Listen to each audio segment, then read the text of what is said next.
तो 1960 के दशक में जब भारत में हरित क्रांति की शुरुआत हुई तो फसलों की सिंचाई के लिए सबसे महत्वपूर्ण स्रोत कनाल यानी कि नहर को माना जाता। परंतु 1970 के दशक के आखिरी सालों तक खेत के कुओं और ट्यूबवेल्स, जिसको आप बोरिंग भी कहते हो, इन्हें सिंचाई के लिए एक प्रमुख स्रोत माना जाने लगा। परंतु आज भी भारत में सिंचाई का जो दूसरा सबसे महत्वपूर्ण स्रोत है वो नहर परियोजना ही है, यानी कि कनाल सिस्टम ही है। तो आज की इस वीडियो में हम भारत की कुछ एक प्रमुख नहरों को समझने की कोशिश करेंगे कि एक नहर क्या होती है, कैसे काम करती है और कितनी प्रमुख नहरें हैं जिनसे सवाल बन जाता है।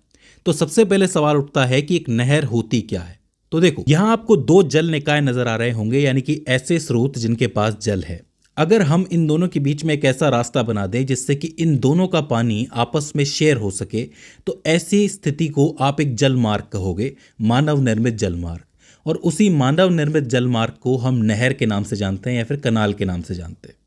दूसरी स्थिति में अगर आपके पास कोई नदी है, इसको भी जल निकाय कहेंगे क्योंकि इसके पास भी बहुत सारा पानी होता है। अगर उस नदी से मैं एक जल मार्ग बना देता हूं और वहां से पानी बहता हुआ आता है जो खेतों तक जा सके और सिंचाई कर सके, तो ऐसी स्थिति में इसे भी नहर कहा जाएगा या फिर कनाल कहा जाएगा। और तीसरी स्थिति के अंदर अगर मान लो कि कोई नदी बह रही है और वहाँ से मैंने एक जलमार्ग बनाया है और पानी चलता हुआ आ रहा है और यहाँ पे एक टरबाइन लगी हुई है और टरबाइन घूम रही है, उसकी वजह से जल विद्युत बन रही है, तो इसे भी एक कनाल कहा जाएगा। तो एक नहर या कनाल वो मानव निर्मित रास्ता होता है जिससे कि जल गुजरता है और उस जल की मदद से हम सिंचाई भी कर सकते हैं, जल विद्युत भी पैदा कर सकते हैं और दो निकायों को आपस में जोड़ भी सकते हैं। तो आपको समझ में आया कि एक नहर क्या होती है, एक मानव निर्मित जल मार्ग। तो अब सवाल पैदा होता है कि एक नहर बनती कैसे है। तो देखो, आमतौर पर एक ऊंचे स्तर पर जो जल निकाय होता है, जल का स्रोत होता है, वहां से एक रास्ता बनाया जाता है जहां से पानी बहता हुआ आएगा और गुरुत्वाकर्षण की मदद से ये पानी लंबी दूरी तय कर सकता है।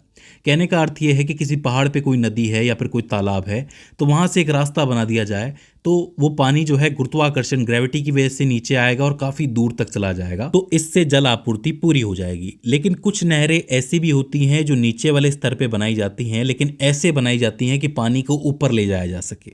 उसके लिए उसके बीच में लॉक लगाए जाते हैं। आप लोग यहाँ पे देख सकते हो लॉक। इसमें होता यह है कि पानी बढ़ता है, इससे जहाज ऊपर जा रहा है, फिर दूसरे लेवल पे पहुंच गया, फिर पानी बढ़ेगा, फिर जहाज ऊपर जाएगा, फिर पानी बढ़ेगा, फिर जहाज ऊपर जाएगा। तो इस तरीके से पानी के स्तर को घटा के या बढ़ा के हम पानी को नीचे से ऊपर भी ले जा सकते हैं। भाई, अगर ऊपर से नीचे लाना है तो ग्रेविटी काम करेगी, लेकिन नीचे से ऊपर ले जाना है तो कुछ स्पेशल व्यवस्थाएं करनी पड़ती है, ऐसे लॉक बनाने पड़ते हैं। तो इस तरीके से कई तरीके की नहरें होती हैं। कुछ ऊपर से नीचे भी आती हैं, कुछ नीचे से ऊपर भी जाती हैं। अब ज्यादातर नहरें उन क्षेत्रों में बनाई जाती है जहां कोई स्थायी पानी का स्रोत ना हो। कहने का अर्थ है कि यहाँ पे कोई स्थायी पानी का स्रोत नहीं है, सूख जाता है पानी, तो ऐसे में नहरों की जरूरत पड़ती है। इसके अलावा कई जगहों पे ऐसी मिट्टी होती है जो नीचे से उपजाऊ होती है, मतलब गहरे में उपजाऊ होती है।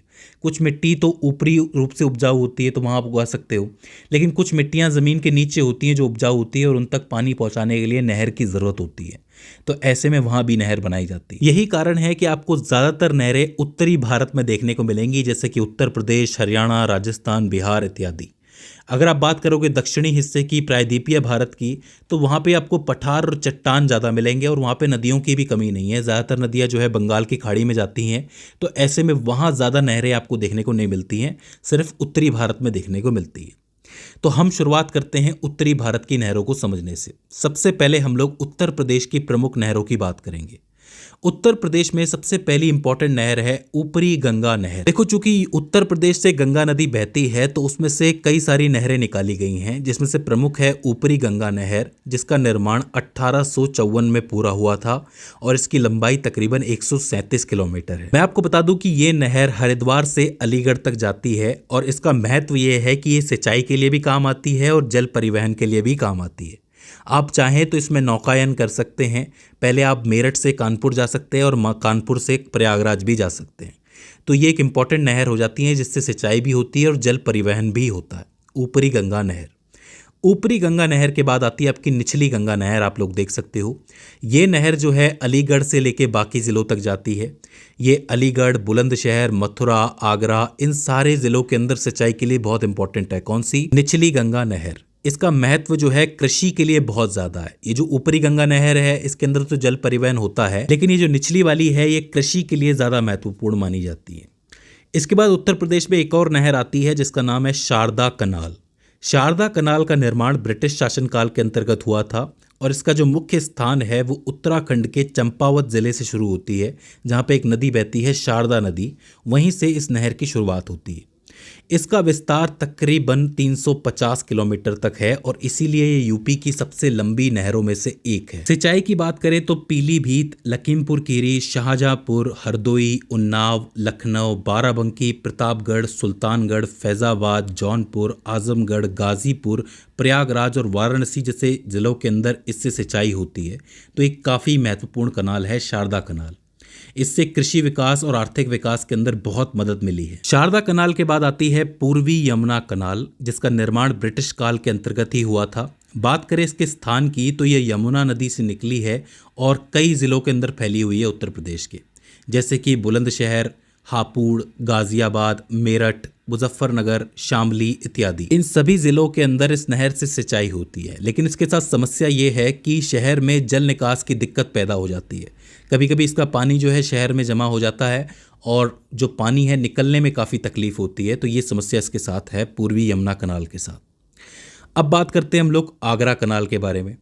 आगरा कनाल का जो उद्गम है वो दिल्ली के ओखला से होता है। दिल्ली में ओखला नाम की एक जगह है, वहाँ पे यमुना नदी से ये कनाल निकलती है।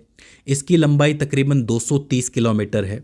बात करें इसके सिंचाई क्षेत्र की तो आगरा, मथुरा, फरीदाबाद, भरतपुर और दिल्ली के कुछ हिस्सों में इससे सिंचाई की जाती है। इसका महत्व कृषि के उत्पादन में वृद्धि और क्षेत्र के विकास में योगदान देना है। मतलब इसकी वजह से जो क्षेत्र है इसके आसपास का, उसमें काफ़ी विकास हुआ है। ठीक है, इसके बाद हम बात करते हैं एक और नहर की जो यूपी के अंदर है, वो है बेतवा नहर। बेतवा नहर वास्तव में एक स्वतंत्र नहर नहीं है, बल्कि ये एक बड़ी योजना का हिस्सा है, बड़ी परियोजना का हिस्सा है, जिसे आप केन बेतवा लिंक परियोजना कहते हैं। काफ़ी इंपॉर्टेंट है, इसको याद रख लो। केन बेतवा लिंक परियोजना जो है एक महत्वाकांक्षी राष्ट्रीय परियोजना है, जिसका उद्देश्य मध्य प्रदेश की केन नदी के अतिरिक्त पानी को उत्तर प्रदेश की बेतवा नदी में स्थानांतरित करना है। कहने का मतलब यह है कि जो केन नदी है उसमें थोड़ा एक्स्ट्रा पानी होता है, उस पानी को बेतवा नदी के अंदर पहुंचाने के लिए यह परियोजना बनाई गई थी। इस परियोजना का विशेष लाभ जो है वो बुंदेलखंड को मिला है। बुंदेलखंड सूखे से प्रभावित एक क्षेत्र है, जहाँ पे सिंचाई के लिए पानी नहीं था, पेयजल की आपूर्ति नहीं हो पा रही थी, बिजली उत्पादन नहीं हो पा रहा था। तो उन सब के लिए स्पेशली ये परियोजना बनाई गई थी, जिससे कि बुंदेलखंड का विकास हो सके, और हुआ भी काफ़ी ज़्यादा। तो ये बेतवा नहर काफ़ी इंपॉर्टेंट है बुंदेलखंड के लिए, इसको आपको याद रखना। तो ये 6 नहरें काफ़ी इंपॉर्टेंट हो जाती हैं उत्तर प्रदेश के लिए, इनको आप याद रख लो। अब हम बात करते हैं पंजाब के बारे में। जी हाँ, पंजाब में वैसे तो 5 नदियाँ हैं, लेकिन यहाँ पे भी इंपॉर्टेंट कनाल बनी हुई है। सबसे पहले बात करते हैं ऊपरी बारी दोआब नहर। इस नहर का उद्गम स्थल जो है वो पंजाब में पठानकोट के निकट मधुपुर से होता है। इसमें जो पानी है वो रावी नदी से आता है और इसका उद्देश्य जो है, मेन उद्देश्य, वो सिंचाई है। इसके सिंचाई क्षेत्र की बात करें तो अमृतसर, कपूरथला, होशियारपुर, फिरोजपुर, तरनतारन, कठुआ और गुरदासपुर, इन ज़िलों में जो बड़े पैमाने पे सिंचाई होती है वो इसी नहर की मदद से होती है, ऊपरी बारी दोआब नहर की मदद से। इसका जो निर्माण है वो बेसिकली ब्रिटिश काल के अंदर हुआ था और इसकी मदद से यहाँ पे आर्थिक और कृषि विकास काफ़ी हद तक हो पाया है। तो ऊपरी बारी दोआब नहर को आपको याद रखना है। इसके बाद बात करते हैं सरहिंद नहर के बारे में। पंजाब में सिंधु नदी प्रणाली की सबसे पुरानी और सबसे बड़ी सिंचाई परियोजनाओं में से एक है सरहिंद नहर, इसको याद रखना ज़रूरी है। इसका उद्घाटन 1882 में हुआ था और इसका जो उद्गम स्थल है वो पंजाब के रूपनगर ज़िले में रोपड़ हेडवर्क्स नाम की जगह से होता है। इसको याद रख लो, रोपड़ हेडवर्क्स, रूपनगर ज़िला, पंजाब। जो सतलज नदी का पानी है वो इसके अंदर आता है और इसका मुख्य उद्देश्य सिंचाई ही है। अगर बात करें इसके सिंचाई क्षेत्र की तो पंजाब के मालवा क्षेत्र के एक बड़े हिस्से की सिंचाई इस नहर से ही होती है, जो पहले आंशिक रूप से शुष्क क्षेत्र था, लेकिन इस नहर की मदद से इसमें पानी आया और ये बेहद उपजाऊ बन गया। कौन सा क्षेत्र? मालवा क्षेत्र, इसको याद रखना है आपको। तो ये हो जाती है सरहिंद नहर। इसके बाद हम बात करते हैं भाखड़ा नहर के बारे में। जी हाँ, भाखड़ा नांगल डैम जहाँ बना हुआ है वहीं से ये नहर निकलती है। इसका जो उद्गम है वो भाखड़ा बांध से होता है, जो हिमाचल प्रदेश और पंजाब की सीमा पर बना हुआ है। इसके अंदर सतलज नदी का पानी आता है और इसका जो उद्देश्य है वो मुख्य रूप से सिंचाई और बिजली उत्पादन है। इसका प्रमुख लाभ ये है कि पंजाब, राजस्थान और हरियाणा में लाखों हेक्टेयर की जो भूमि है उसकी सिंचाई इस नहर से होती है। कृषि उत्पादन में वृद्धि होती है और आर्थिक विकास को भी बढ़ावा मिलता है। मैं आपको बता दूं कि भाखड़ा योजना भारत की सबसे बड़ी सिंचाई परियोजना है, इसको याद रख लेना, काफ़ी इंपॉर्टेंट है भाखड़ा नहर। इसके बाद हम बात करते हैं बिस्ट दोआब नहर के बारे में। इसका जो स्थान है वो पंजाब राज्य के बिस्ट दोआब क्षेत्र में है, मतलब इस क्षेत्र के अंदर से ये नहर शुरू होती है। सतलज और ब्यास नदी का पानी इसके अंदर आता है। स्पेशली इसका मुख्य उद्देश्य सिंचाई करना ही है। इसकी जो लंबाई है वो तकरीबन 805 किलोमीटर है और इसकी क्षमता कितनी है, 1452 क्यूसेक पानी की क्षमता है। देखो ये बहुत ज़्यादा क्षमता है, लेकिन मैं आपको बता दूं कि इस वक्त इतनी क्षमता से इसका इस्तेमाल हो नहीं पा रहा है, क्योंकि कुछ कमियां भी आई हैं इस नहर के अंदर, उनको सुधारा जा रहा है जिससे कि इसकी क्षमता बढ़ाई जा सके। और चूंकि ये इतनी बड़ी नहर है तो जाहिर सी बात है कि इससे कृषि और आर्थिक विकास बहुत ज़्यादा हुआ है। तो ये 4 इंपॉर्टेंट नहरें हो जाती हैं पंजाब के अंदर, इनको आप ज़रूर याद रखना, प्रश्न बन सकता है। अब हम बात करते हैं हरियाणा की प्रमुख नहरों के बारे में। हरियाणा में पश्चिमी यमुना कनाल बहती है। देखो मैंने आपको इससे पहले पूर्वी यमुना कनाल के बारे में बताया था, लेकिन उसका जो पानी है वो मुख्य रूप से कहाँ जाता है, उत्तर प्रदेश के अंदर जाता है। पश्चिमी यमुना कनाल का जो उद्गम है वो हथनी कुंड बांध से होता है, जो कि यमुना नदी पे बना हुआ है। इसमें यमुना नदी का पानी ही आता है। इसका जो मुख्य उद्देश्य है वो सिंचाई के साथ साथ जल आपूर्ति पूरी करना है। इसका लाभ जो है वो हरियाणा, दिल्ली और राजस्थान के लाखों हेक्टेयर भूमि को मिलता है, मतलब वहाँ पे जो लाखों हेक्टेयर भूमि है वो इसी से सिंचाई होती है। तो पूर्वी यमुना कनाल की तरह आप पश्चिमी यमुना कनाल को भी याद रख सकते हो। अब इसके बाद हम बात करते हैं भाखड़ा कनाल के बारे में, जिसके बारे में अभी अभी हमने बात की थी पंजाब के अंदर। चूँकि मैंने कहा था कि इसका पानी हरियाणा को भी मिलता है, तो हरियाणा के लिए भी ये इंपॉर्टेंट है, तो इसको वैसे के वैसा आप याद रख सकते हो। यहाँ पे जो तीसरी कनाल है हरियाणा के अंदर महत्वपूर्ण है वो है जुई कनाल। जुई कनाल जो है वो हरियाणा राज्य के भिवानी ज़िले के अंदर है, और ये जो कनाल है ये एक लिफ्ट सिंचाई परियोजना के तहत बनी है। अब ये लिफ्ट सिंचाई परियोजना क्या होती है, जैसा कि मैंने आपको बताया था कि कुछ नहरें ऊपर से नीचे आती हैं तो कुछ नीचे से ऊपर भी जाती हैं। इसके नाम से आप पता लगा सकते हो कि लिफ्ट है, यानी कि ये नीचे से ऊपर जाएगी। पानी को उच्च भूमि स्तर तक पहुँचाने के लिए ये परियोजना बनाई गई थी। स्पेशली क्या है कि नीचे स्तर पे तो पानी है लेकिन ऊपर नहीं है, तो ऊपर ले जाना है पानी को। इसकी लंबाई तकरीबन 169 किलोमीटर है और इसका सिंचाई क्षेत्र 32,000 हेक्टेयर है। इसको याद रखना, सवाल बना है। इस नहर का जो लाभ है वो भिवानी ज़िले को तो मिला ही है, लेकिन भिवानी के आसपास जो अर्ध रेगिस्तानी क्षेत्र है वहाँ पे भी कृषि हुई है, वहाँ पे भी कृषि लायक बना है वो एरिया, सिर्फ इस नहर के पानी की मदद से। तो जुई कनाल काफ़ी इंपॉर्टेंट हो जाती है, इसको याद रखना। इसके बाद एक और कनाल आती है हरियाणा के अंदर जिसका नाम है गुरुग्राम कनाल। गुरुग्राम या फिर गुड़गांव कनाल आप इसको कह सकते हो। इसका जो स्थान है वो हरियाणा राज्य के अंदर है। इसका जो उद्गम है वो आपके यमुना नदी की एक शाखा से होता है। इसका उद्देश्य भी सिंचाई है और इसका महत्व भी यह है कि इससे कृषि विकास हुआ है। हालांकि इस नहर के आसपास कई चुनौतियां भी हैं, जैसे कि चूंकि ये शहर से होके गुजरती है तो शहर में एक बढ़ती जनसंख्या है, औद्योगिकीकरण बढ़ रहा है, शहरीकरण बढ़ रहा है, तो उस वजह से पानी की मांग भी बढ़ रही है। तो इस नहर के जल स्तर पर दबाव भी बहुत ज़्यादा है, तो इस चीज़ को आपको याद रखना है। तो ये 4 इंपॉर्टेंट नहरें हो जाती है हरियाणा की, इसको आप याद रख लो। अब यहाँ से हम चलते हैं सीधे बिहार। जी हाँ, बिहार चलते हैं एक बार। बिहार में 3 इंपॉर्टेंट कनाल्स हैं। सबसे पहले आती है सोन कनाल। सोन कनाल जो है बिहार राज्य में मौजूद है। इसका उद्गम होता है सोन नदी से। सोन नदी काफ़ी इंपॉर्टेंट नदी है बिहार के अंदर।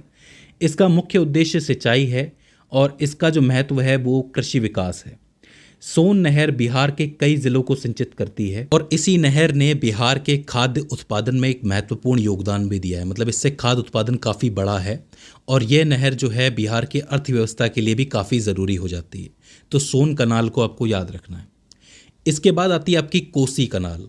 कोसी कनाल जो है एक्चुअली 2 नहरों का संबंध है। यहाँ पे 2 नहरें हैं, एक है पूर्वी कोसी नहर और एक है पश्चिमी कोसी नहर। पूर्वी और पश्चिमी कोसी नहर जो है इन दोनों का उद्देश्य सिंचाई करना है और जो पूर्वी नहर है वो पूर्वी भाग के अंदर सिंचाई करती है और जो पश्चिमी नहर है वो पश्चिमी भाग के अंदर सिंचाई करती है। तो इस पूरी इन्फॉर्मेशन को आप ऐसे कैसे याद कर सकते हो, ये इंपॉर्टेंट है।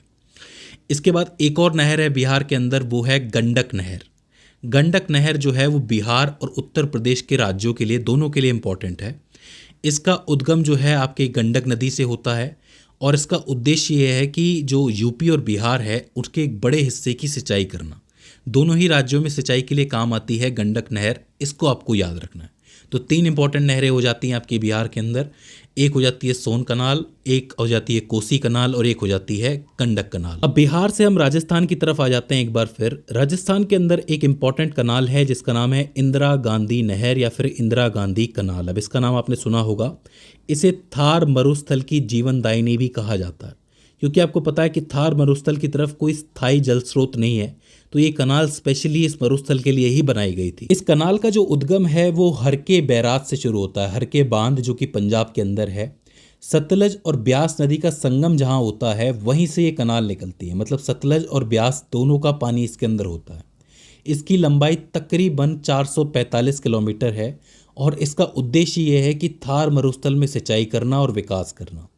इसका जो लाभ हुआ है वो ये है कि राजस्थान के एक बड़े हिस्से में सिंचाई हो पाई है, कृषि उत्पादन में वृद्धि हुई है, रोजगार सृजन हुआ है और क्षेत्रीय विकास भी इसकी वजह से हो पाया है। मतलब जिस क्षेत्र में ये कनाल है उस क्षेत्र का विकास भी हो पाया है। इस नहर ने राजस्थान में खाद्य सुरक्षा को काफ़ी बढ़ावा दिया है तथा इससे लोगों के जीवन स्तर में भी सुधार आया है। तो इंदिरा गांधी कनाल जरूर याद रखना, राजस्थान से सवाल जरूर बन सकता है। अब आखिर में हम एक और नहर की बात कर लेते हैं जो आंध्र प्रदेश और तमिलनाडु के अंदर इंपॉर्टेंट नहर है। इस नहर का नाम है बंकिंघम नहर। जी हाँ, नाम से समझ गए होंगे कि ब्रिटिश काल में इसका निर्माण हुआ था। ये आंध्र प्रदेश और तमिलनाडु में तकरीबन 796 किलोमीटर लंबी नहर है। 19वीं और 20वीं शताब्दी में एक बहुत महत्वपूर्ण जलमार्ग हुआ करता था, लेकिन जब रेलवे और सड़क विकास हुआ तो इसका उपयोग थोड़ा सा कम हो गया और साथ ही इसके कई हिस्सों में प्रदूषण भी बढ़ गया और पानी की गुणवत्ता खराब हो गई, तो इसका इस्तेमाल थोड़ा सा कम हो गया।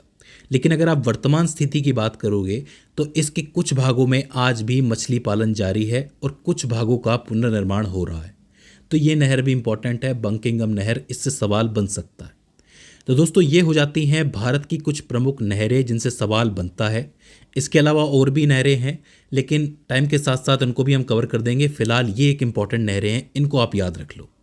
तो दोस्तों मुझे उम्मीद है कि ये वीडियो आपके लिए हेल्पफुल साबित रही होगी। अगर इसके बाद भी इसके अंदर आपको कोई क्वेरी आती है, कोई दिक्कत आती है, तो आप हमें कमेंट सेक्शन में बता सकते हैं। तो दोस्तों आज की इस वीडियो के अंदर बस इतना ही। See you in the next one.